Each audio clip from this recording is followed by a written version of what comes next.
जय श्री कृष्ण। श्रीमद् भगवद गीता यथारूप अध्याय 9 परम गुरु ज्ञान श्लोक 14 से लेकर श्लोक 34 तक। सततम कीर्तयन्तो माम यतन्तश्च दृढ़व्रता नमस्यन्तश्च माम भक्त्या निययुक्ता उपासते। हे महात्मा, मेरी महिमा का नित्य कीर्तन करते हुए दृढ़ संकल्प के साथ प्रयास करते हुए मुझे नमस्कार करते हुए भक्ति भाव से निरंतर मेरी पूजा करते हैं। तात्पर्य: सामान्य पुरुष को रबर की मुहर लगाकर महात्मा नहीं बनाया जाता। यहाँ पर उसके लक्षणों का वर्णन किया गया है। महात्मा सदैव भगवान कृष्ण के गुणों का कीर्तन करता रहता है, उसके पास कोई दूसरा कार्य नहीं रहता। वह सदैव कृष्ण के गुण गान में व्यस्त रहता है। दूसरे शब्दों में वह निर्विशेषवादी नहीं होता। जब गुणगान का प्रश्न उठे तो मनुष्य को चाहिए कि वह भगवान के पवित्र नाम, उनके नित्य रूप, उनके दिव्य गुणों तथा उनकी असामान्य लीलाओं की प्रशंसा करते हुए परमेश्वर को महिमान्वित करे। उसे इन सारी वस्तुओं को महिमान्वित करना होता है। अतः महात्मा भगवान के प्रति आसक्त रहता है। जो व्यक्ति परमेश्वर के निराकार रूप ब्रह्म ज्योति के प्रति आसक्त होता है, उसे भगवद गीता में महात्मा नहीं कहा गया। उसे अगले श्लोक में अन्य प्रकार से वर्णित किया गया है।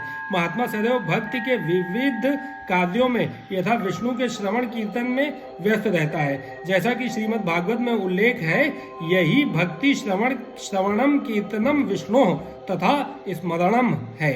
ऐसा महात्मा अंततः भगवान के 5 दिव्य रसों में से किसी एक रस में उनका सानिध्य प्राप्त करने के लिए दृढ़वत होता है। इसे प्राप्त करने के लिए वह मनसा वाचा कर्मणा अपने सारे कार्यकलाप भगवान कृष्ण की सेवा में लगाता है। यही पूर्ण कृष्ण भावनामृत कहलाता है। भक्ति में कुछ कार्य हैं जिन्हें दृढ़व्रत कहा जाता है, यथा प्रत्येक एकादशी को तथा भगवान के आविर्भाव दिवस जन्माष्टमी पर उपवास करना। ये सारी विधान महान आचार्यों द्वारा उन लोगों के लिए बनाए गए हैं जो दिव्य लोक में भगवान का सानिध्य प्राप्त करने के इच्छुक हैं। महात्मा जन इन विधि विधानों का दृढ़ता से पालन करते हैं। फलतः उनके लिए वांछित फल की प्राप्ति निश्चित रहती है। जैसा कि इसी अध्याय के 2 श्लोक में कहा गया है, यह भक्ति न केवल सरल है अपितु इसे सुखपूर्वक किया जा सकता है। इसके लिए कठिन तपस्या करने की आवश्यकता नहीं पड़ती। मनुष्य सक्षम गुरु के निर्देशन में इस जीवन को गृहस्थ, सन्यासी या ब्रह्मचारी रहते हुए भक्ति में बिता सकता है। वह संसार में किसी भी अवस्था में कहीं भी भगवान की भक्ति करके वास्तव में महात्मा बन सकता है। ज्ञान यज्ञेन चाप्यन्ये यजन्तो मामुपासते एकत्वेन पृथक्त्वेन बहुधा विश्वतो मुखम। अन्य लोग जो ज्ञान के अनुशीलन द्वारा यज्ञ में लगे रहते हैं, वे भगवान की पूजा उनके उदय रूप में, विविध रूपों में तथा विश्व रूप में करते हैं। तात्पर्य: यह श्लोक पिछले श्लोकों का सारांश है। भगवान अर्जुन को बताते हैं कि जो विशुद्ध कृष्ण भावनामृत में लगे रहते हैं और कृष्ण के अतिरिक्त अन्य किसी को नहीं जानते, वे महात्मा कहलाते हैं। तो भी कुछ लोग ऐसे भी होते हैं जो वास्तव में महात्मा पद को प्राप्त नहीं होते, किंतु वे भी विभिन्न प्रकारों से कृष्ण की पूजा करते हैं। इनमें से कुछ का वर्णन अर्थार्थी, ज्ञानी तथा जिज्ञासु के रूप में किया जा चुका है। किंतु फिर भी कुछ ऐसे भी लोग होते हैं जो इनमें भी निम्न होते हैं। इन्हें 3 कोटियों में रखा जाता है। परमेश्वर तथा अपने को एक मानकर पूजा करने वाले, 2 परमेश्वर के किसी मनोकल्पित रूप की पूजा करने वाले तथा 3 भगवान के विश्व रूप की पूजा करने वाले। इनमें से सबसे अधम वे हैं जो अपने आप को अद्वैतवादी मानकर अपनी पूजा परमेश्वर के रूप में करते हैं, और इन्हीं का प्राधान्य भी है। ऐसे लोग अपने को परमेश्वर मानते हैं और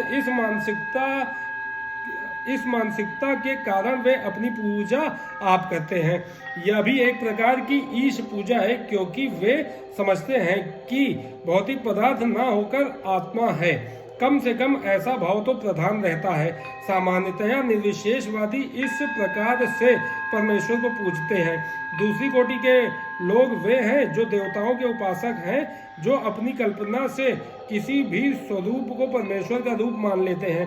तृतीय कोटि के लोग वे हैं जो इस ब्रह्मांड से परे कुछ भी नहीं सोच पाते, वे ब्रह्मांड को ही परम जीव या सत्ता मानकर उनकी उपासना करते हैं। यह ब्रह्मांड भी भगवान का एक स्वरूप है। अहम क्रतुरहम यज्ञ स्वाधाः महमौषधम मंत्रो अहम हमेवाज्य महमग्निदहम हुतम। किंतु मैं ही कर्मकांड में ही यज्ञ, पितरों को दिया जाने वाला तर्पण, औषधि, दिव्य ध्वनि, मंत्र, घी, अग्नि तथा आहुति हूँ। तात्पर्य, ज्योतिषोम नामक वैदिक यज्ञ भी कृष्ण है। स्मृति में वर्णित महायज्ञ भी वही है। पितृलोक को अर्पित तर्पण या पितृलोक को प्रसन्न करने के लिए किया गया यज्ञ, जिसे घृत रूप में एक प्रकार की औषधि माना जाता है, वह भी कृष्ण ही है। इस संबंध में जिन मंत्रों का उच्चारण किया जाता है वे भी कृष्ण हैं। यज्ञों में आहुति के लिए प्रयुक्त होने वाली दुग्ध से बनी अनेक वस्तुएं भी कृष्ण हैं। अग्नि भी कृष्ण है, क्योंकि यह अग्नि 5 तत्वों में से एक है, अतः वह कृष्ण की भिन्ना शक्ति कही जाती है। दूसरे शब्दों में वेदों के कर्मकांड भाग में प्रतिपादित वैदिक यज्ञ भी पूर्ण रूप से कृष्ण है। अथवा यह कह सकते हैं कि जो लोग कृष्ण की भक्ति में लगे हुए हैं उनके लिए यह समझना चाहिए कि उन्होंने सारे वेद विहित यज्ञ संपन्न कर लिए हैं। पिताहमस्य जगतो माता धाता पितामह वेदम पवित्रम ओंकार ऋक् साम यजुरेव च। मैं इस ब्रह्मांड का पिता, माता, आश्रय तथा पितामह हूँ। मैं ज्ञेय, जानने योग्य, शुद्धिकर्ता तथा ओंकार हूँ। मैं ऋग्वेद, सामवेद तथा यजुर्वेद भी हूँ। तात्पर्य, सारे चराचर विराट जगत की अभिव्यक्ति कृष्ण की शक्ति के विभिन्न कार्यकलापों से होती है। इस भौतिक जगत में हम विभिन्न जीवों के साथ तरह तरह के संबंध स्थापित करते हैं जो कृष्ण की शक्ति के अतिरिक्त अन्य कुछ नहीं है। प्रकृति की सृष्टि में उनमें से कुछ हमारे माता पिता के रूप में उत्पन्न होते हैं, किंतु वे कृष्ण के ही अंश हैं। इस दृष्टि से ये जीव जो हमारे माता पिता आदि प्रतीत होते हैं वे कृष्ण के अतिरिक्त कुछ नहीं है। इस श्लोक में आए धाता शब्द का अर्थ सृष्टा है। न केवल हमारे माता पिता कृष्ण के अंश रूप हैं, अपितु इनके सृष्टा दादी तथा दादा कृष्ण हैं। वस्तुतः कोई भी जीव कृष्ण का अंश होने के कारण कृष्ण है। अतः सारे वेदों के लक्ष्य कृष्ण ही हैं। हम वेदों से जो भी जानना चाहते हैं वह कृष्ण को जानने की दिशा में होता है। जिस विषय से हमारी स्वाभाविक स्थिति शुद्ध होती है वह कृष्ण है। इसी प्रकार जो जीव वैदिक नियमों को जानने के लिए जिज्ञासु रहता है वह भी कृष्ण का अंश है, अतः कृष्ण भी है। समस्त वैदिक मंत्रों में ओम शब्द, जिसे प्रणव कहा जाता है, एक दिव्य ध्वनि कंपन है और यह कृष्ण भी है। चूंकि चारों वेदों ऋग्वेद, यजुर्वेद, सामवेद तथा अथर्ववेद में प्रणव या ओंकार प्रधान है, अतः इसे कृष्ण समझना चाहिए। गतिर्भर्ता प्रभु साक्षी निवासा शरणम सुरत प्रभवः प्रलयः स्थानम निधानम बीजमव्ययम्। मैं ही लक्ष्य पालन करता, स्वामी, साक्षी, धाम, शरण स्थली तथा अत्यंत प्रिय मित्र हूँ। मैं सृष्टि तथा प्रलय, सबका आधार, आश्रय तथा अविनाशी बीज भी हूँ। तात्पर्य, गति का अर्थ है गंतव्य या लक्ष्य, जहाँ हम जाना चाहते हैं, लेकिन चरम लक्ष्य तो कृष्ण है।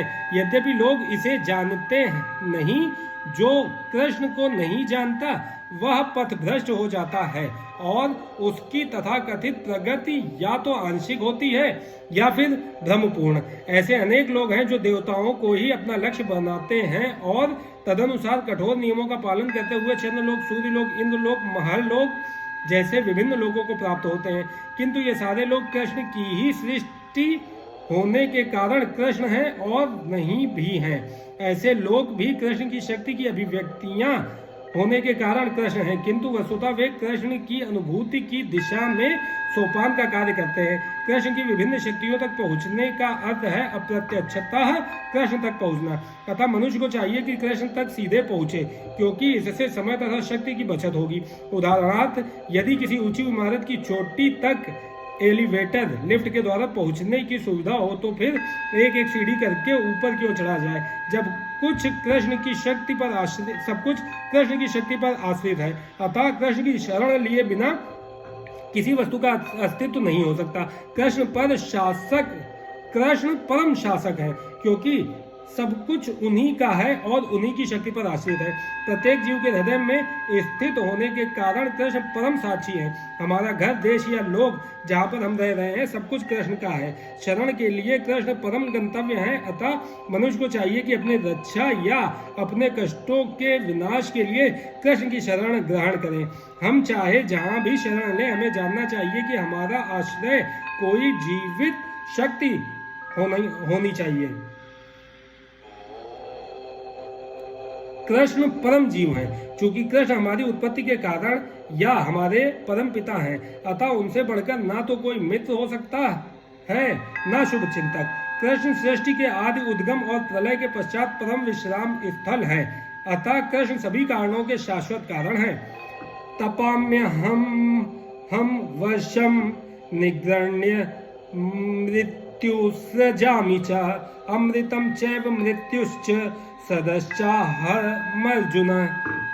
हे अर्जुन, मैं ही ताप प्रदान करता हूँ और वर्षा को रोकता तथा लाता हूँ। मैं अमृत हूँ तथा साक्षात मृत्यु भी हूँ। आत्मा तथा पदार्थ, सत तथा असत, दोनों मुझ ही में हैं।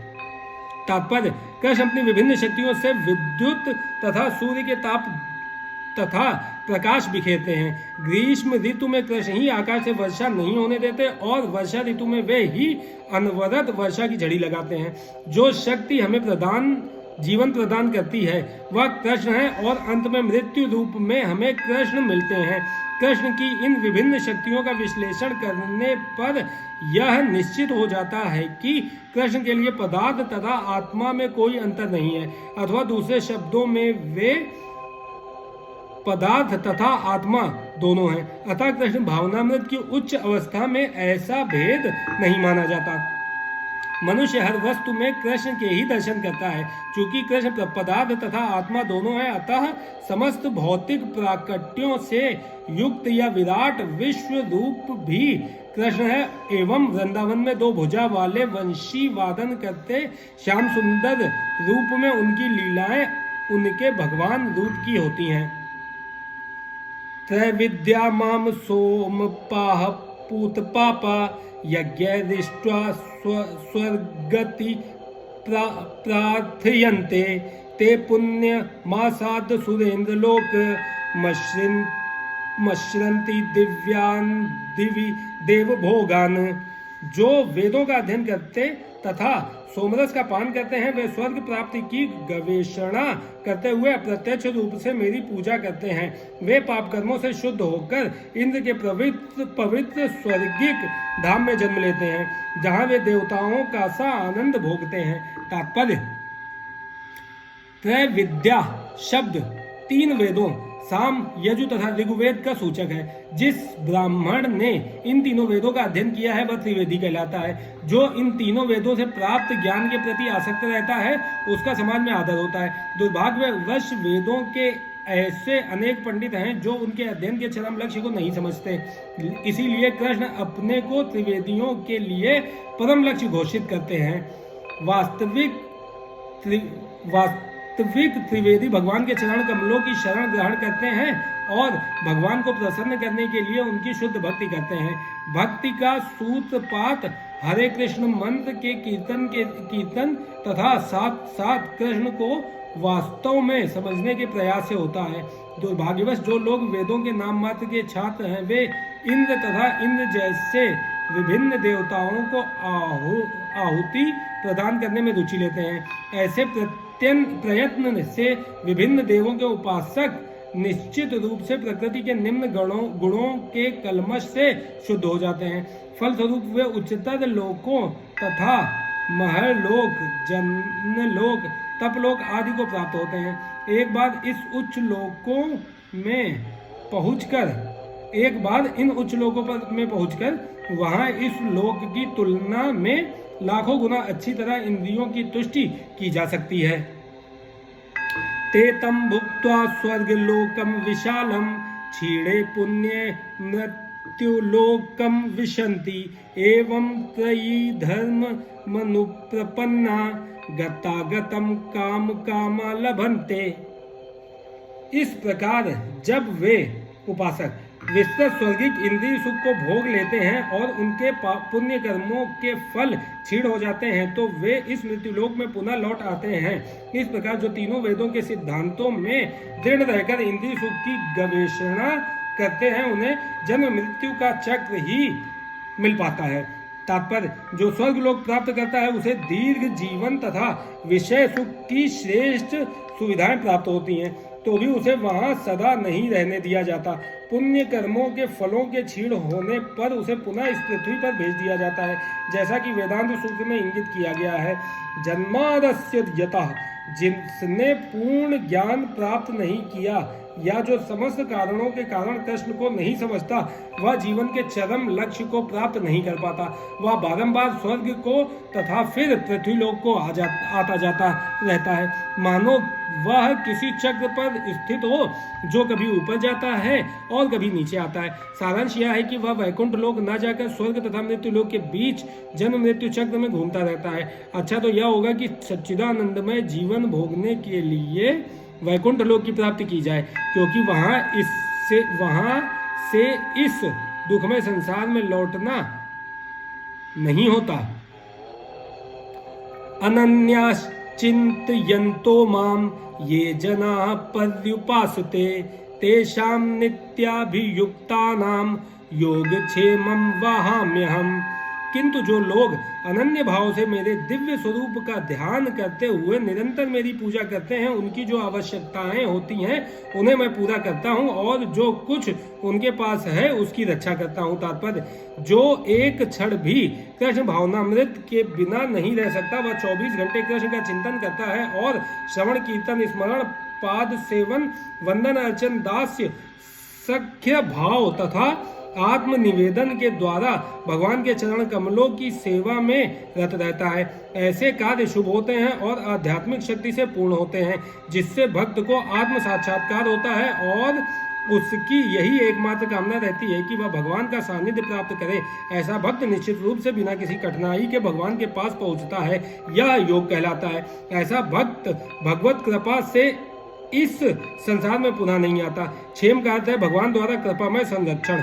भगवान योग द्वारा पूर्णतः कृष्ण भावना भावित होने में सहायक बनते हैं और जब भक्त पूर्ण कृष्ण भावना भावित हो जाता है तो भगवान उसे दुखमय बद्ध जीवन में फिर से गिरने से उसकी रक्षा करते हैं। ये अप्यन्य देवता भक्ता यजन्ते श्रद्धयान्विताः ते अपि मामेव कौन्तेय यजन्त्य विधि पूर्वकम।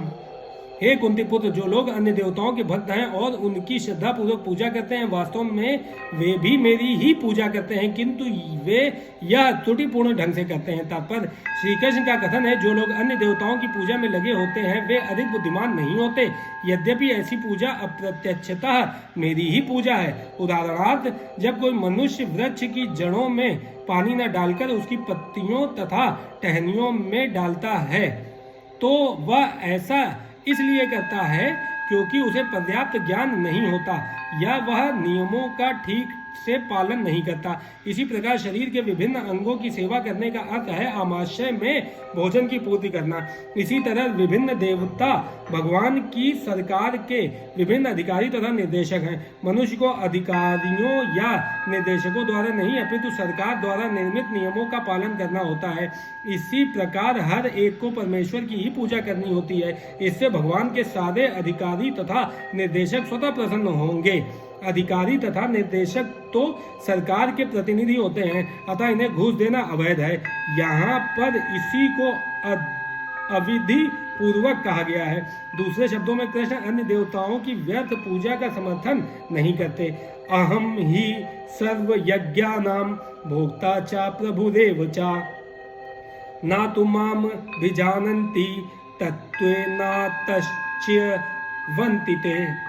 मैं ही समस्त यज्ञों का एकमात्र भोक्ता तथा स्वामी हूँ, अतः जो लोग मेरे वास्तविक दिव्य स्वभाव को नहीं पहचान पाते वे नीचे गिर जाते हैं। तात्पर्य, यहाँ यह स्पष्ट कहा गया है कि वैदिक साहित्य में अनेक प्रकार के यज्ञ अनुष्ठानों का आदेश है, किंतु वस्तुतः वे सब भगवान को ही प्रसन्न करने के निमित्त हैं।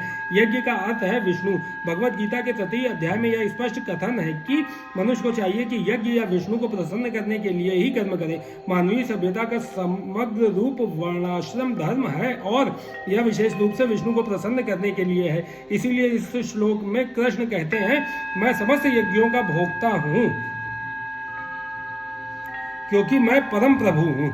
किंतु अल्पज्ञ इस तथ्य से अवगत न होने के कारण क्षणिक लाभ के लिए देवताओं की पूजा करते हैं, अतः वे इस संसार में आ गिरते हैं और उन्हें जीवन का लक्ष्य प्राप्त नहीं हो पाता। यदि किसी को अपनी भौतिक इच्छा की पूर्ति करनी हो तो अच्छा यही होगा कि वह इसके लिए परमेश्वर से प्रार्थना करे, यद्यपि यह शुद्ध भक्ति नहीं है और इस प्रकार उसे वांछित फल प्राप्त हो सकेगा।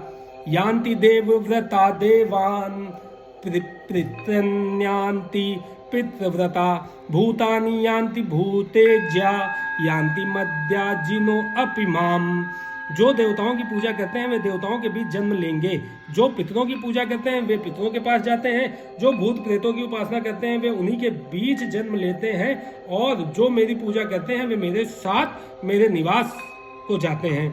तात्पर्य, यदि कोई चंद्रमा, सूर्य या अन्य लोक को जाना चाहता है तो वह अपने गंतव्य को बताए गए विशिष्ट वैदिक नियमों का पालन करके प्राप्त कर सकता है। इसका विशद वर्णन वेदों के कर्मकांड अंश 10 पौर्णमासी में हुआ है, जिसमें विभिन्न लोकों में स्थित देवताओं के लिए विशिष्ट पूजा का विधान है। इसी प्रकार विशिष्ट यज्ञ करके पितृलोक प्राप्त किया जा सकता है। इसी प्रकार मनुष्य भूत प्रेत लोकों में जाकर यक्ष, रक्ष या पिशाच बन सकता है।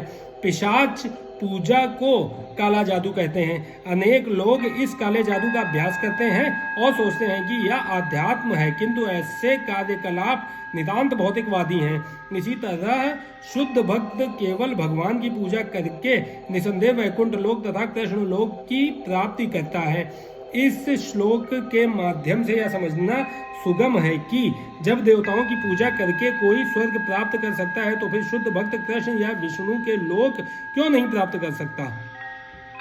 दुर्भाग्यवश अनेक लोगों को कृष्ण तथा विष्णु के दिव्य लोकों की सूचना नहीं है, अतः न जानने के कारण वे नीचे गिर जाते हैं।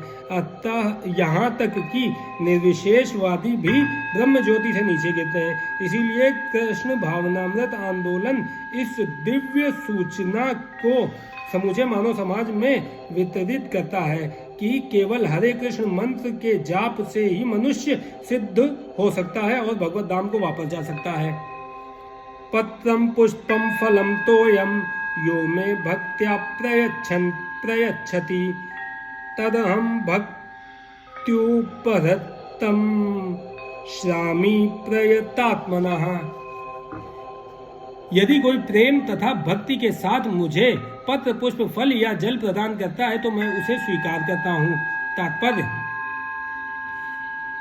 नित्य सुख के लिए स्थायी आनंदमय धाम प्राप्त करने हेतु बुद्धिमान व्यक्ति के लिए यह अनिवार्य है कि वह कृष्ण भावना भावित होकर भगवान की दिव्य प्रेमा भक्ति में तत्पर रहे। ऐसा आश्चर्यमय फल प्राप्त करने की विधि इतनी सरल है कि निर्धन से निर्धन व्यक्ति की योग्यता का विचार किए बिना इसे पाने का प्रयास करना चाहिए।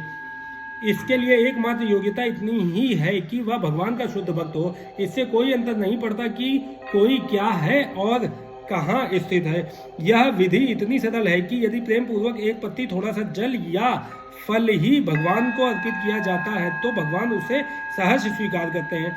अतः किसी को भी कृष्ण भावनामृत से रोका नहीं जा सकता, क्योंकि यह सरल है और व्यापक है।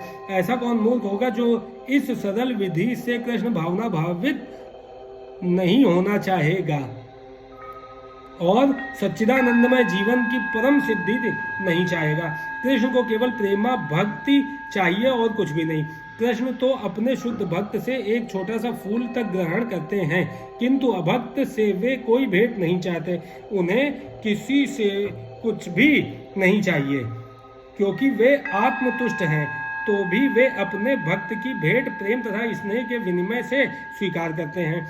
कृष्ण भावनामृत विकसित करना जीवन का चरम लक्ष्य है। इस श्लोक में भक्ति शब्द का उल्लेख 2 बार यह घोषित करने के लिए हुआ है कि भक्ति ही कृष्ण के पास पहुंचने का एकमात्र साधन है। किसी अन्य शर्त से, यथा ब्राह्मण, विद्वान, धनी या महान विचारक होने से कृष्ण किसी प्रकार की भेंट लेने को तैयार नहीं होते। भक्ति ही मूल सिद्धांत है जिसके बिना वे किसी से कुछ भी लेने के लिए प्रेरित नहीं किए जा सकते। भक्ति कभी हेतुकी नहीं होती, यह शाश्वत विधि है, यह परम ब्रह्म की सेवा में प्रत्यक्ष कर्म है। यह बतला कर कि वे ही एकमात्र भोक्ता, आदि स्वामी और समस्त यज्ञ भेंटों के वास्तविक लक्ष्य है। अब भगवान कृष्ण यह बताते हैं कि वे किस प्रकार की भेंट पसंद करते हैं। यदि कोई शुद्ध होने तथा जीवन के लक्ष्य तक पहुंचने के उद्देश्य से भगवत भक्ति करना चाहता है तो उसे चाहिए कि वह पता करे कि भगवान उससे क्या चाहते हैं। कृष्ण से प्रेम करने वाला उन्हें उनकी इच्छित वस्तु देगा और कोई ऐसी वस्तु भेंट नहीं करेगा जिसकी उसे इच्छा न हो या उन्होंने ना मांगी हो। इस प्रकार कृष्ण को मांस, मछली तथा अंडे भेंट नहीं किए जाने चाहिए। यदि उन्हें इन वस्तुओं की इच्छा होती तो वे इनका उल्लेख करते। उल्टे वे स्पष्ट आदेश देते हैं कि उन्हें पत्र, पुष्प, फल तथा जल अर्पित किए जाएं और वे इन्हें स्वीकार करेंगे। अतः हमें यह समझना चाहिए कि वे मांस, मछली तथा अंडे स्वीकार नहीं करेंगे। शाक, अन्न, फल, दूध तथा जल यही मनुष्यों के उचित भोजन हैं और भगवान कृष्ण ने भी इन्हीं का आदेश दिया है। इनके अतिरिक्त हम जो भी खाते हैं वह उन्हें अर्पित नहीं किया जा सकता, क्योंकि वे उसे ग्रहण नहीं करेंगे। यदि हम ऐसा भोजन उन्हें अर्पित करेंगे तो हम प्रेमा भक्ति नहीं कर सकेंगे। तृतीय अध्याय के 13वें श्लोक में श्री कृष्ण बताते हैं कि यज्ञ का उच्छिष्ट ही शुद्ध होता है। अतः जो लोग जीवन में प्रगति करने तथा भवबंधन से मुक्त होने के इच्छुक हैं उन्हें इसी को खाना चाहिए। उसी श्लोक में वे यह भी बताते हैं कि जो लोग अपने भोजन को अर्पित नहीं करते वे पाप भक्षण करते हैं। दूसरे शब्दों में उनका प्रत्येक कौर इस संसार की जटिलताओं में उन्हें बांधने वाला है। अच्छा सरल शाकाहारी भोजन बनाकर उसे भगवान कृष्ण के चित्र या अर्चा विग्रह के समक्ष अर्पित करके तथा नतमस्तक होकर इस तुच्छ भेंट को स्वीकार करने की प्रार्थना करने से मनुष्य अपने जीवन में निरंतर प्रगति करता है। उसका शरीर शुद्ध होता है और मस्तिष्क के श्रेष्ठ तंतु उत्पन्न होते हैं जिससे शुद्ध चिंतन हो पाता है। सबसे बड़ी बात तो यह है कि यह समर्पण अत्यंत प्रेम पूर्वक करना चाहिए। कृष्ण को किसी तरह के भोजन की आवश्यकता नहीं रहती, किंतु उनके पास सब कुछ है। किंतु यदि कोई उन्हें इस प्रकार प्रसन्न करना चाहता है तो वे इस भेंट को स्वीकार करते हैं। भोजन बनाने, सेवा करने तथा भेंट करने में जो सबसे मुख्य बात रहती है वह है कृष्ण के प्रेमवश कर्म करना। वे मायावादी चिंतक भगवत गीता के श्लोक का अर्थ नहीं समझ सकेंगे जो यह मानकर चलते हैं कि पर ब्रह्म इंद्रिय रहित है। उनके लिए यह या तो रूपक है या भगवत गीता के उद्घोषक कृष्ण के मानवीय चरित्र का प्रमाण है। किंतु वास्तविकता तो यह है कि भगवान कृष्ण इंद्रियों से युक्त हैं और यह कहा गया है कि उनकी समस्त इंद्रियां परस्पर परिवर्तनशील हैं। दूसरे शब्दों में एक इंद्रिय दूसरी इंद्रिय का कार्य कर सकती है। कृष्ण को परम ब्रह्म कहने का आशय यही है। इंद्रिय रहित होने पर उन्हें समस्त ऐश्वर्यों से युक्त नहीं माना जा सकता। 7वें अध्याय में कृष्ण ने बतलाया है कि वे प्रकृति के गर्भ में जीवों को स्थापित करते हैं। इससे वे प्रकृति पर दृष्टिपात करके करते हैं। अतः यहाँ पर भी भक्तों द्वारा भोजन अर्पित करते हुए भक्तों का प्रेम पूर्ण शब्द सुनना कृष्ण के द्वारा भोजन करने तथा उसके स्वाद लेने के ही समरूप है। इस बात पर इसलिए बल देना होगा क्योंकि अपनी सर्वोच्च स्थिति के कारण उनका सुनना उनके भोजन करने तथा स्वाद ग्रहण करने के ही समरूप है। केवल भक्त ही बिना तर्क के यह समझ सकता है कि परब्रह्म भोजन कर सकते हैं और उसका स्वाद ले सकते हैं। यत् करोषि यदश्नानि यज्जुहोषि ददासि यत् तत्पश्यसि कौन्तेय तत्कुरुष्व मदर्पणम्। हे कुंती पुत्र, तुम जो कुछ करते हो, जो कुछ खाते हो, जो कुछ अर्पित करते हो या दान देते हो और जो भी तपस्या करते हो उसे मुझे अर्पित करते हुए करो। तात्पर्य, इस प्रकार यह प्रत्येक व्यक्ति का कर्तव्य है कि अपने जीवन को इस प्रकार ढाले कि वह किसी भी दशा में कृष्ण को ना भूले। प्रत्येक व्यक्ति को अपने जीवन निर्वाह के लिए कर्म करना पड़ता है और कृष्ण यहाँ पर आदेश देते हैं कि हर व्यक्ति उनके लिए ही कर्म करे। प्रत्येक व्यक्ति को जीवित रहने के लिए कुछ न कुछ खाना पड़ता है, अतः उसे चाहिए कि कृष्ण को अर्पित भोजन के उच्छिष्ट को ग्रहण करे। प्रत्येक व्यक्ति को कुछ न कुछ धार्मिक अनुष्ठान करने होते हैं, अतः कृष्ण की संस्तुति है, इसे मेरे हेतु करो, यही अर्चन है। प्रत्येक व्यक्ति कुछ न कुछ दान देता है, अतः कृष्ण कहते हैं मुझे दान दो, जिसका अर्थ यह है कि अधिक धन का उपयोग कृष्ण भावनामृत आंदोलन की उन्नति के लिए करो। आजकल लोग ध्यान विधि के प्रति विशेष रुचि दिखाते हैं, यद्यपि इस युग के लिए यह व्यवहारिक नहीं है, किंतु यदि कोई 24 घंटे हरे कृष्ण का जप अपनी माला में करे तो वह निश्चित रूप से महानतम ध्यानी तथा योगी कहलाता है, जिसकी पुष्टि भगवद गीता के 6 अध्याय में की गई है।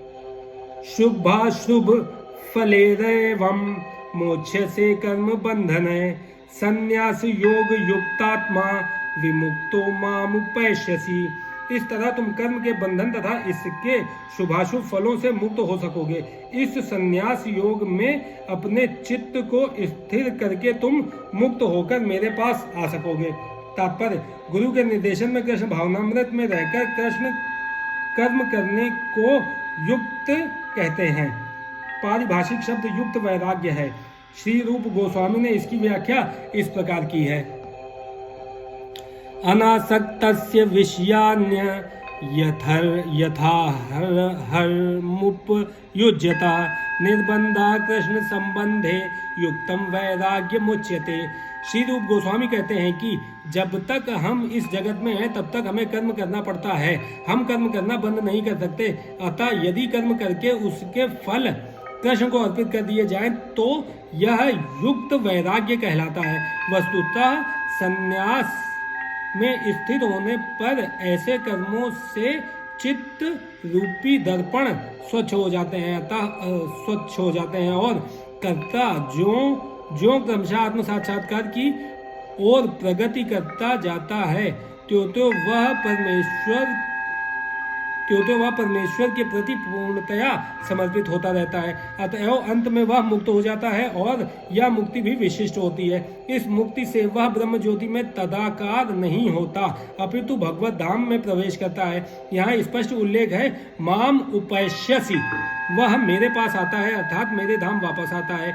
मुक्ति की 5 विभिन्न अवस्थाएं हैं और यहाँ यह स्पष्ट किया गया है कि जो भक्त जीवन भर परमेश्वर के निर्देशन में रहता है वह ऐसी अवस्था को प्राप्त हुआ रहता है जहाँ से वह शरीर त्यागने के बाद भगवत धाम जा सके और भगवान की प्रत्यक्ष संगति में रह सकता है।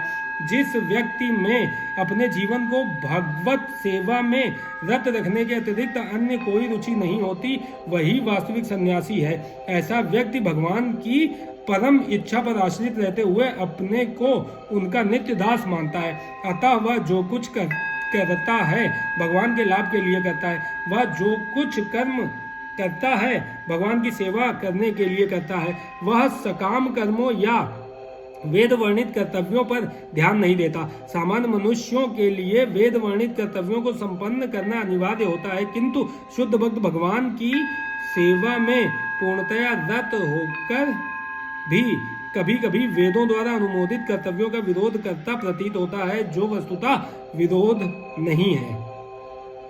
अतः वैष्णव आचार्यों का कथन है कि बुद्धिमान से बुद्धिमान व्यक्ति भी शुद्ध भक्त की योजनाओं तथा कार्यों को समझ नहीं सकता।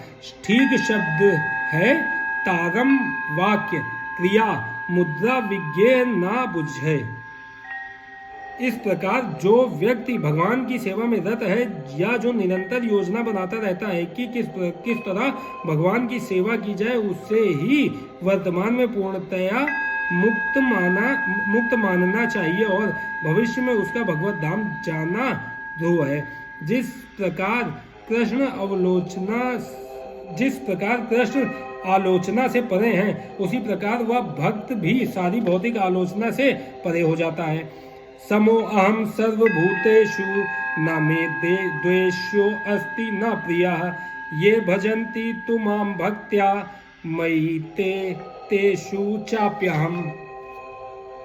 मैं ना तो किसी से द्वेष करता हूँ, ना ही किसी के साथ पक्षपात करता हूँ। मैं सबों के लिए संभाव हूँ, किंतु जो भी भक्ति पूर्वक मेरी सेवा करता है वह मेरा मित्र है, मुझ में स्थित रहता है और मैं भी उसका मित्र हूँ। तात्पर्य, यहाँ यह प्रश्न किया जा सकता है कि जब कृष्ण का सबों के लिए संभाव है और उनका कोई विशेष मित्र नहीं है, तो फिर वे उन भक्तों में विशेष रुचि क्यों लेते हैं जो उनकी दिव्य सेवा में सदैव लगे रहते हैं। किंतु यह भेदभाव नहीं है, यह तो सहज है। इस जगत में हो सकता है कि कोई व्यक्ति अत्यंत उपकारी हो, किंतु तो भी वह अपनी संतानों में विशेष रुचि लेता है। भगवान का कहना है कि प्रत्येक जीव चाहे वह जिस योनि का हो उनका पुत्र है, अतः वे हर एक को जीवन की आवश्यक वस्तुएं प्रदान करते हैं। वे उस बादल के सदृश हैं जो सबों के ऊपर जल वृष्टि करता है, चाहे वह वृष्टि चट्टान पर हो या स्थल पर या जल में हो। किंतु भगवान अपने भक्तों का विशेष ध्यान रखते हैं। ऐसे ही भक्तों का यहाँ उल्लेख हुआ है। वे सदैव कृष्ण भावनामृत में रहते हैं, फलता वे निरंतर कृष्ण में लीन रहते हैं। कृष्ण भावनामृत शब्द ही बताता है कि जो लोग ऐसे भावनामृत में रहते हैं वे सजीव आध्यात्मवादी हैं और उन्हीं में स्थित हैं। भगवान यह स्पष्ट रूप से कहते हैं, मयि ते, अर्थात वे मुझ में हैं, फलता भगवान भी उनमें हैं। इससे ये यथा माम प्रपदन्ते तथैव भजाम्यहम् की भी व्याख्या हो जाती है। जो भी मेरी शरण में आ जाता है उसकी मैं उसी रूप में रखवाली करता हूँ। यह दिव्य आदान प्रदान भाव विद्यमान रहता है, क्योंकि भक्त तथा भगवान दोनों सचेतन हैं। जब हीरे को सोने की अंगूठी में जड़ दिया जाता है तो वह अत्यंत सुंदर लगता है। इससे सोने की महिमा बढ़ती है, किंतु साथ ही हीरे की भी महिमा बढ़ती है। भगवान तथा जीव निरंतर चमकते रहते हैं और जब कोई जीव भगवान की सेवा में प्रवृत्त होता है तो वह सोने की भांति दिखता है। भगवान हीरे के समान है, अतः यह संयोग अत्युत्तम होता है। शुद्ध अवस्था में जीव भक्त कहलाते हैं, परमेश्वर अपने भक्तों के भी भक्त बन जाते हैं। यदि भगवान तथा भक्त में आदान प्रदान का भाव ना रहे तो सगुणवादी दर्शन ही ना रहे। मायावादी दर्शन में परमेश्वर तथा जीव के मध्य ऐसा आदान प्रदान का भाव नहीं मिलता, किंतु सगुणवादी दर्शन में ऐसा होता है। प्रायः यह दृष्टांत दिया जाता है कि भगवान कल्प वृक्ष के समान है और मनुष्य इस वृक्ष से जो भी मांगता है भगवान उसकी पूर्ति करते हैं। किंतु यहाँ पर जो व्याख्या दी गई है वह अधिक पूर्ण है। यहाँ पर भगवान को भक्त का पक्ष लेने वाला कहा गया है। यह भक्त के प्रति भगवान की विशेष कृपा की अभिव्यक्ति है। भगवान के आदान प्रदान भाव को कर्म के नियम के अंतर्गत नहीं मानना चाहिए। यह तो उस दिव्य अवस्था से संबंधित रहता है जिसमें भगवान तथा उनके भक्त कर्म करते हैं। भगवत भक्ति इस जगत का कार्य नहीं है, यह तो उस आध्यात्म जगत का अंश है जहाँ शाश्वत आनंद तथा ज्ञान का प्राधान्य रहता है। अपिचेत्सु दुराचारो भजते माम नन्यभाक् साधुरेव समन्तव्यः सम्यग्व्यवसितो हि सः। यदि कोई जघन्य से जघन्य कर्म करता है, किंतु यदि वह भक्ति में रत रहता है तो उसे साधु मानना चाहिए, क्योंकि वह अपने संकल्प में अडिग रहता है। यदि कोई तात्पर्य, इस श्लोक का सुदुराचारः शब्द अत्यंत महत्वपूर्ण है, अतः हमें इसे ठीक से समझना होगा। जब मनुष्य बद्ध रहता है तो उसके दो प्रकार के कर्म होते हैं, प्रथम बद्ध और द्वितीय स्वाभाविक। जिस प्रकार शरीर की रक्षा करने या समाज तथा राज्य के नियमों का पालन करने के लिए तरह तरह के कर्म करने होते हैं, उसी प्रकार से बद्ध जीवन के प्रसंग में भक्तों के लिए कर्म करने होते हैं जो बद्ध कहलाते हैं। इनके अतिरिक्त जो जीव अपने आध्यात्मिक स्वभाव से पूर्णतया भिज्ञ रहता है और कृष्ण भावनामृत में या भगवत भक्ति में लगा रहता है, उसके लिए भी कर्म होते हैं जो दिव्य कहलाते हैं। ऐसे कार्य उसकी स्वाभाविक स्थिति में संपन्न होते हैं और शास्त्रीय दृष्टि से भक्ति कहलाते हैं। बद्ध अवस्था में कभी कभी भक्ति और शरीर की बद्ध सेवा एक दूसरे के समांतर चलती है, किंतु पुनः कभी कभी वे एक दूसरे के विपरीत हो जाती है। जहाँ तक संभव होता है भक्त सतर्क रहता है कि वह कोई ऐसा कार्य न करे जिससे यह अनुकूल स्थिति भंग हो। वह जानता है कि उसकी कर्म सिद्धि उसके कृष्ण भावनामृत की अनुभूति की प्रगति पर निर्भर करती है, किंतु कभी कभी यह देखा जाता है कि कृष्ण भावनामृत में रत व्यक्ति सामाजिक या राजनीतिक दृष्टि से निंदनीय कार्य कर बैठता है, किंतु इस प्रकार के क्षणिक पतन से वह अयोग्य नहीं हो जाता। श्रीमद् भागवत में कहा गया है कि यदि कोई व्यक्ति पतित हो जाए किंतु यदि भगवान की दिव्य सेवा में लगा रहे तो हृदय में वास करने वाले भगवान उसे शुद्ध कर देते हैं और उस निंदनीय कार्य के लिए क्षमा कर देते हैं। भौतिक कलमश इतना प्रबल है कि भगवान की सेवा में लगा योगी भी कभी कभी उसके जाल में आ फंसता है, लेकिन कृष्ण भावनामृत इतना शक्तिशाली होता है कि इस प्रकार का आकस्मिक पतन तुरंत रुक जाता है। इसलिए भक्ति योग सदैव सफल होता है। किसी भक्त के आदर्श पथ से अकस्मात गुमराह होने पर हंसना नहीं चाहिए, क्योंकि जैसा कि अगले श्लोक में बताया गया है, जो ही भक्त कृष्ण भावनामृत में पूर्णतः स्थित हो जाता है, ऐसे आकस्मिक पतन कुछ समय के पश्चात रुक जाते हैं। अतः जो व्यक्ति कृष्ण भावनामृत में स्थित है और अनन्य भाव से हरे कृष्ण मंत्र का जप करता है, उसे दिव्य स्थिति में आसीन समझना चाहिए, भले ही दैववशात उसका पतन क्यों ना हो चुका हो। साधुदेव शब्द अत्यंत प्रभावात्मक है। ये अभक्तों को सावधान करते हैं कि आकस्मिक पतन के कारण भक्त का उपहास नहीं किया जाना चाहिए, तब उसे तब भी साधु ही मानना चाहिए। मंतव्य शब्द तो इससे भी अधिक बलशाली है। यदि कोई इस नियम को नहीं मानता और भक्त पर उसके पतन के कारण हंसता है तो वह भगवान के आदेश की अवज्ञा करता है। भक्त की एकमात्र योग्यता यह है कि वह अविचल तथा अनन्य भाव से भक्ति में तत्पर रहे। नरसिंह पुराण में निम्नलिखित कथन प्राप्त है। भगवती चा हरावनन्य चेता भ्रष्मल्लिनो अपि विराजते मनुष्या न ही शशक लुच्छबि कदाचित तिमिर पराभव तामुपैति चंद्र। कहने का अर्थ है कि यदि भगवत भक्ति में तत्पर व्यक्ति कभी घृणित कार्य करता पाया जाए तो इन कार्यों को उन धब्बों की तरह मान लेना चाहिए जिस प्रकार चांद में खरगोश के धब्बे हैं। इन धब्बों से चांदनी के विस्तार में बाधा नहीं आती।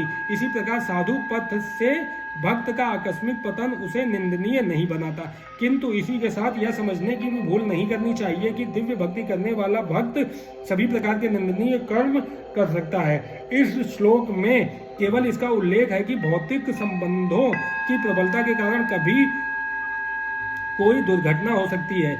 भक्ति तो एक प्रकार से माया के विरुद्ध युद्ध की घोषणा है।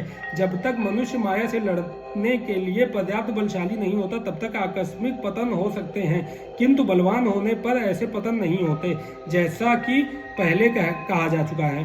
मनुष्य को इस श्लोक का दुरुपयोग करते हुए अशोभनीय कर्म नहीं करना चाहिए और यह नहीं सोचना चाहिए कि इतने पर भी वह भक्त बना रह सकता है। यदि वह भक्ति के द्वारा अपना चरित्र नहीं सुधार लेता तो उसे उच्च कोटि का भक्त नहीं मानना चाहिए। क्षिप्रम भवति धर्मात्मा शाश्वत शांति निगच्छति कौन्तेय प्रति जानीहि न मे भक्तः प्रणश्यति। वह तुरंत धर्मात्मा बन जाता है और स्थायी शांति को प्राप्त होता है। हे कुंती पुत्र, निडर होकर घोषणा कर दो कि मेरे भक्त का कभी विनाश नहीं होता। तात्पर्य इसका कोई दूसरा अर्थ नहीं लगाना चाहिए। 7वें अध्याय में भगवान कहते हैं कि जो दुष्कृति है वह भगवत भक्त नहीं हो सकता। जो भगवत भक्त नहीं है उसमें कोई भी योग्यता नहीं होती। तब प्रश्न यह उठता है कि संयोगवश या स्वेच्छा से निंदनीय कर्मों में प्रवृत्त होने वाला व्यक्ति किस प्रकार भक्त हो सकता है। यह प्रश्न ठीक ही है। जैसा कि 7वें अध्याय में कहा गया है, जो दुष्टात्मा कभी भक्ति के पास नहीं भटकता उसमें कोई सद्गुण नहीं होते। श्रीमद् भागवत में भी इसका उल्लेख है। सामान्यतया 9 प्रकार के भक्ति कार्यों में युक्त रहने वाला भक्त अपने हृदय को भौतिक कलमश से शुद्ध करने में लगा होता है। वह भगवान को अपने हृदय में बसाता है, फलतः उसके सारे पाप पूर्ण कलमश धुल जाते हैं। निरंतर भगवान का चिंतन करने से वह स्वतः शुद्ध हो जाता है। वेदों के अनुसार ऐसा विधान है कि यदि कोई अपने उच्च पद से नीचे गिर जाता है तो अपनी शुद्धि के लिए उसे कुछ अनुष्ठान करने होते हैं, किंतु यहाँ पर ऐसा कोई प्रतिबंध नहीं है, क्योंकि शुद्धि की क्रिया भगवान का निरंतर स्मरण करते रहने से पहले से ही भक्त के हृदय में चलती रहती है। अतः हरे कृष्णा कृष्णा कृष्णा हरे हरे, हरे राम राम राम हरे हरे। इस मंत्र का अनवरत जप करना चाहिए। यह भक्त को आकस्मिक पतन से बचाएगा। इस प्रकार वह समस्त भौतिक कल्मशों से सदैव मुक्त रहेगा। माम ही पार्थ व्यापश्रित्य ये अपि स्युः पाप यो नयः। हे पार्थ, जो लोग मेरी शरण ग्रहण करते हैं वे भले ही निम्न जन्मा स्त्री वैश्य तथा शूद्र क्यों न हो, वे परम धाम को प्राप्त करते हैं। तात्पर्य, यहाँ पर भगवान ने स्पष्ट कहा है कि भक्ति में उच्च तथा निम्न जाति के लोगों का भेद नहीं होता। भौतिक जीवन में ऐसा विभाजन होता है, किंतु भगवान की दिव्य भक्ति में लगे व्यक्ति पर यह लागू नहीं होता। सभी परम धाम के अधिकारी हैं। श्रीमद् भागवत में कथन है कि अधम योनि चांडाल भी शुद्ध भक्त के संसर्ग से शुद्ध हो जाते हैं। अतः भक्ति तथा शुद्ध भक्त द्वारा पथ प्रदर्शन इतने प्रबल हैं कि वहां ऊंच नीच का भेद नहीं रह जाता और कोई भी इसे ग्रहण कर सकता है। शुद्ध भक्त की शरण ग्रहण करके सामान्य से सामान्य व्यक्ति शुद्ध हो सकता है। प्रकृति के विभिन्न गुणों के अनुसार मनुष्यों को सात्विक, रजोगुणी तथा तामसी कहा जाता है। इनमें भी निम्न पुरुष चांडाल कहलाते हैं और वे पापी कुलों में जन्म लेते हैं। सामान्य रूप से उच्च कुल वाले इन निम्न कुल में जन्म लेने वालों की संगति नहीं करते, किंतु भक्ति योग इतना प्रबल होता है कि भगवत भक्त समस्त निम्न कुल वाले व्यक्तियों को जीवन की परम सिद्धि प्राप्त करा सकते हैं। यह तभी संभव है जब कोई कृष्ण की शरण में जाए। जैसा कि व्यपाश्रित्य शब्द से सूचित है, मनुष्य को पूर्णतया कृष्ण की शरण ग्रहण करनी चाहिए, तब वह बड़े से बड़े ज्ञानी तथा योगी से भी महान बन सकता है। किम पुनर्ब्राह्मणा पुण्या भक्ता राजस्य यस्तथा अनित्यम सुखम लोकमिमं प्राप्य भजस्व माम।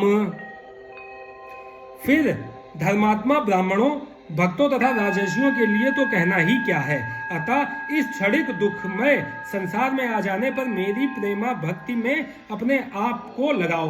तात्पर्य, इस संसार में कई श्रेणियों के लोग हैं, किंतु तो भी यह संसार किसी के लिए सुखमय स्थान नहीं है। यहाँ स्पष्ट कहा गया है, अनित्यम असुखम लोकम।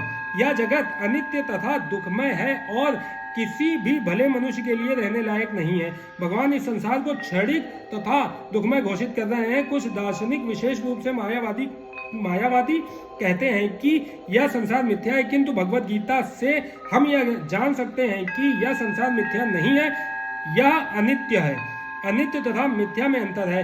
यह संसार अनित्य है, किंतु एक दूसरा भी संसार जो नित्य है। यह संसार दुखमय है, किंतु दूसरा संसार नित्य तथा आनंदमय है। अर्जुन का जन्म ऋषि तुल्य राजकुल में हुआ था, अतः भगवान उससे भी कहते हैं, मेरी सेवा करो और शीघ्र ही मेरे धाम को प्राप्त करो। किसी को भी इस अनित्य संसार में नहीं रहना चाहिए, क्योंकि यह दुखमय है। प्रत्येक व्यक्ति को भगवान के हृदय से लगना चाहिए, जिससे वह सदैव सुखी रह सके। भगवत भक्ति ही एकमात्र ऐसी विधि है जिसके द्वारा सभी वर्गों के लोगों की सारी समस्याएं सुलझाई जा सकती हैं। अतः प्रत्येक व्यक्ति को कृष्ण भावनामृत स्वीकार करके अपने जीवन को सफल बनाना चाहिए। मन मना भव मद भक्तो मद्दाजी माम नमस्कुरु मामे वैश्यसि वैक्तैव मात्मानं मत्परायणः। अपने मन को मेरे नित्य चिंतन में लगाओ, मेरे भक्त बनो, मुझे नमस्कार करो और मेरी ही पूजा करो। इस प्रकार मुझमें पूर्णतया तल्लीन होने पर तुम निश्चित रूप से मुझको प्राप्त होगे। तात्पर्य, इस श्लोक में स्पष्ट इंगित है कि इस कलमशग्रस्त भौतिक जगत से छुटकारा पाने का एकमात्र साधन कृष्ण भावनामृत है। कभी कभी कपटी भाष्यकार इस स्पष्ट कथन का तोड़ मरोड़ कर अर्थ करते हैं कि सारी भक्ति भगवान कृष्ण को समर्पित की जानी चाहिए। दुर्भाग्यवश ऐसे भाष्यकार पाठकों का ध्यान ऐसी बात की ओर आकर्षित करते हैं जो संभव नहीं है। ऐसे भाष्यकार यह नहीं जानते कि कृष्ण के मन तथा कृष्ण में कोई अंतर नहीं है। कृष्ण कोई सामान्य मनुष्य नहीं है, वे परमेश्वर हैं। उनका शरीर, उनका मन तथा स्वयं वे एक हैं और परम हैं, जैसा कि कूर्म पुराण में कहा गया है और भक्ति सिद्धांत सरस्वती गोस्वामी ने चैतन्य चरितामृत के अनुभाष्य में उद्धृत किया है। देह देही विभेदे दो अयम नेश्वरे विद्यते कच्चित, अर्थात परमेश्वर कृष्ण में तथा उनके शरीर में कोई अंतर नहीं है, लेकिन इस कृष्ण तत्व को न जानने के कारण भाष्यकार कृष्ण को छिपाते हैं और उनको उनके मन या शरीर से पृथक बताते हैं। यद्यपि यह कृष्ण तत्व के प्रति निरी अज्ञानता है, किंतु कुछ लोग जनता को भ्रमित करके धन कमाते हैं। कुछ लोग आसुरी होते हैं, वे भी कृष्ण का चिंतन करते हैं, किंतु ईर्ष्यावश। जिस तरह कि कृष्ण का मामा राजा कंस करता था, वह भी कृष्ण का निरंतर चिंतन करता रहता था, किंतु वह उन्हें अपने शत्रु रूप में सोचता था। वह सदैव चिंताग्रस्त रहता था और सोचता था कि न जाने कब कृष्ण उसका वध कर दें। इस प्रकार के चिंतन से हमें कोई लाभ होने वाला नहीं है। मनुष्य को चाहिए कि भक्तिमय प्रेम में उनका चिंतन करे, यही भक्ति है। उसे चाहिए कि वह निरंतर कृष्ण तत्व का अनुशीलन करे। तो वह उपयुक्त अनुशीलन क्या है? यह प्रामाणिक गुरु से सीखना है। कृष्ण भगवान है और हम कई बार कह चुके हैं कि उनका शरीर भौतिक नहीं अपितु सच्चिदानंद स्वरूप है। इस प्रकार की चर्चा से मनुष्य को भक्त बनने में सहायता मिलती है, अन्यथा अप्रामाणिक साधन से कृष्ण का ज्ञान प्राप्त करना व्यर्थ होगा। अतः मनुष्य को कृष्ण के आदि रूप में मन को स्थिर करना चाहिए। उसे अपने मन में यह दृढ़ विश्वास करके पूजा करने में प्रवृत्त होना चाहिए कि कृष्ण ही परम है। कृष्ण की पूजा के लिए भारत में हजारों मंदिर हैं जहाँ पर भक्ति का अभ्यास किया जाता है। जब ऐसा अभ्यास हो रहा हो तो मनुष्य को चाहिए कि कृष्ण को नमस्कार करे, उससे अर्चा विग्रह के समक्ष नतमस्तक होकर मनसा वाचा कर्मणा हर प्रकार से प्रवृत्त होना चाहिए। इससे वह कृष्ण भाव में पूर्णतया तल्लीन हो सकेगा। इससे वह कृष्ण लोक को जा सकेगा। उसे चाहिए कि कपटी भाष्यकारों के बहकावे में न आए। उसे श्रवण कीर्तन आदि नवधा भक्ति में प्रवृत्त होना चाहिए। शुद्ध भक्ति मानव समाज की चरम उपलब्धि है। भगवत गीता के 7वें तथा 8वें अध्यायों में भगवान की ऐसी शुद्ध भक्ति की व्याख्या की गई है जो कल्पना, योग तथा सकाम कर्म से मुक्त है। जो पूर्णतया शुद्ध नहीं हो पाते वे भगवान के विभिन्न स्वरूपों द्वारा यथा निर्विशेषवादी ब्रह्म ज्योति तथा अंतर्यामी परमात्मा द्वारा आकृष्ट होते हैं, किंतु शुद्ध भक्त तो परमेश्वर की साक्षात सेवा करता है। कृष्ण संबंधी एक उत्तम पद में कहा गया है कि जो व्यक्ति देवताओं की पूजा में रत है वे सर्वाधिक अज्ञानी हैं। उन्हें कभी भी कृष्ण का चरम वरदान प्राप्त नहीं हो सकता। हो सकता है कि प्रारंभ में कोई भक्त अपने स्तर से नीचे गिर जाए तो भी उसे अन्य सारे दार्शनिकों तथा योगियों से श्रेष्ठ मानना चाहिए। जो व्यक्ति निरंतर कृष्ण भक्ति में लगा रहता है उसे पूर्ण साधु पुरुष समझना चाहिए। क्रमशः उसके आकस्मिक भक्ति विहीन कार्य कम होते जाएंगे और उसे शीघ्र ही पूर्ण सिद्धि प्राप्त होगी। वास्तव में शुद्ध भक्त के पतन का कभी कोई अवसर नहीं आता, क्योंकि भगवान स्वयं ही अपने शुद्ध भक्तों की रक्षा करते हैं। अतः बुद्धिमान मनुष्य को चाहिए कि वह सीधे कृष्ण भावनामृत पथ को ग्रहण करे और संसार में सुखपूर्वक जीवन बिताए। अंततो गत्वा वह कृष्ण रूपी परम पुरस्कार प्राप्त करेगा। इस प्रकार श्रीमद् भगवद गीता के 9वें अध्याय परम ज्ञान का भक्ति वेदांत तात्पर्य पूर्ण हुआ। जय श्री कृष्ण।